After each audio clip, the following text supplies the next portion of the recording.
நேற்றைய தினம் அதிமுக தேமுதிக கூட்டணி தொகுதி பங்கீடு ஒப்பந்தம் கையெழுத்தான நிலையில் தற்போது சென்னை கோயம்பேட்டில் தேமுதிக அலுவலகத்தில் உள்ள விஜயகாந்த் நினைவிடத்தில் அதிமுக பொதுச் செயலாளர் எடப்பாடி பழனிசாமி மரியாதை செலுத்தி வருகிறார்.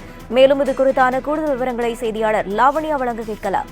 வணக்கம் லாவண்யா. தற்போது விஜயகாந்த் நினைவிடத்தில் அதிமுக பொதுச் செயலாளர் எடப்பாடி பழனிசாமி மரியாதை செலுத்தி வருகிறார். இது தொடர்பான முழு விவரங்கள்.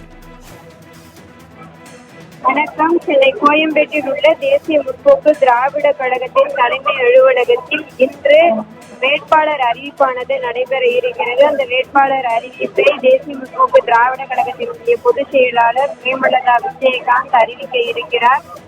காலை முதற்கொண்டே இந்த அலுவலகம் முழுவதுமே கட்சி தொண்டர்களால் நிரம்பியிருக்கிறது. அலுவலகத்திற்கு வருகை தந்த பிரேமலதா விஜயகாந்த் மற்றும் கட்சியின் முக்கிய நிர்வாகிகள் அனைவருமே தொண்டர்களிடம் பேசினர்.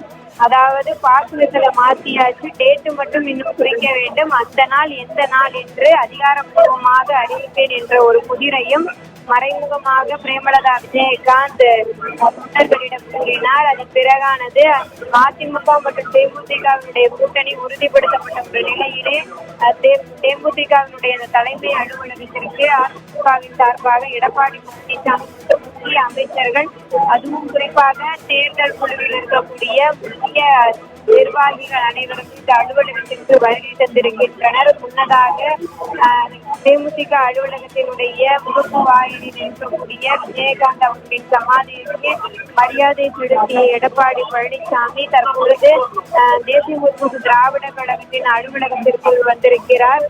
இன்று நேர்காணலும் நடைபெற இருப்பதன் காரணமாக ஒரு அரசியல் பேச்சுவார்த்தை இங்கு நடைபெறுவதனுடைய சாட்சியாக இந்த சந்திப்பானது நிகழ்ந்திருக்கிறது. ஒரு அதிகாரப்பூர்வமான ஒரு கூட்டணியிலே தங்களுடைய அந்த கூட்டணியை உறுதிப்படுத்தும் வகையிலே, தங்களுடைய நல்லுறவை உறுதிப்படுத்தும் வகையிலே சுமூகமாக சென்று கொண்டிருக்கிறது என்பதனை மற்ற கட்சியினருக்கு தெரியப்படுத்தும் வகையிலே இந்த சந்திப்பானது நிகழ்ந்திருக்கிறது.